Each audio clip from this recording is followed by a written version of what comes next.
வணக்கம் மக்களே, 100 நாள் கண்ண சவானிக்கு 30வது நாள். என்னடா ரிவர்ஸ்ல போறான்னு பாக்குறீங்களா? இதே மாதிரி தான் நம்மளோட ஹெல்த் கண்டிஷனும் போய்கிட்டு இருக்கு பின்னோக்கி. கடந்த ஒரு வாரமாவே உடல்நிலை சரியில்லாம தான் இருந்துச்சு. சரி நம்ம ஒர்க் அவுட் போட்டா சரியாயிரும் அப்படின்னு சொல்லிட்டு போய் உடம்ப வார்ம் அப் பண்ணிட்டே இருந்தோம். பெருசாலாம் ஒர்க் அவுட் போடல, வார்ம் அப் மட்டும் தான் பண்ணோம். ஆனா வார்ம் அப்புக்கே உடம்பு தாங்கல. இன்னைக்கு ஆப்ஸை போட்டு முடிச்சிடலான்னு பார்த்தா மொத்தமா முடிச்சிருச்சு. ஆப்ஸை போட்டதுக்கு அப்புறம் என் நிலைமை எப்படி இருந்து நீங்களே பாருங்க.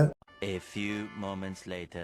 உடம்பு சரியில்லாமல் வெறித்தனமாக ஆப்ஸ் போட்டு நானே இப்படி தான் கடைசியில் படுத்து கிடந்தேன். அப்புறம் வேறு வழியில் எந்திரிச்சு வீட்டுக்கு போய் ஆகணும்னு சொல்லிட்டு எந்திரிச்சிட்டு வீட்டுக்கு வந்து குளிச்சுட்டு காலேஜ் கிளம்பிட்டோம். காலேஜ் போகிற வழியில் அப்போ தான் ஹெட்ஃபோன் எடுத்து காதில் மாட்டுறேன். டமால்னு சத்தம். என்னடா சத்தம் அப்படின்னு பார்த்தா கண்ணாடியெல்லாம் தெரிஞ்சு கிடக்கு. அப்புறம் தான் நம்ம வண்டிக்கார போய் உரசிருக்காருன்னு தெரிஞ்சிச்சு. அருமைடா அப்படின்னு சொல்லிட்டு காலேஜ் போய் சேர்ந்துட்டோம். காலேஜ் போய் சேர்ந்தா அங்கே நம்மளோட டிபார்ட்மெண்ட்டோட தலைகள்லாம் வெளியே வந்துச்சு. நம்ம டிபார்ட்மெண்டோட தலைகளை நீங்களே பாருங்கள்.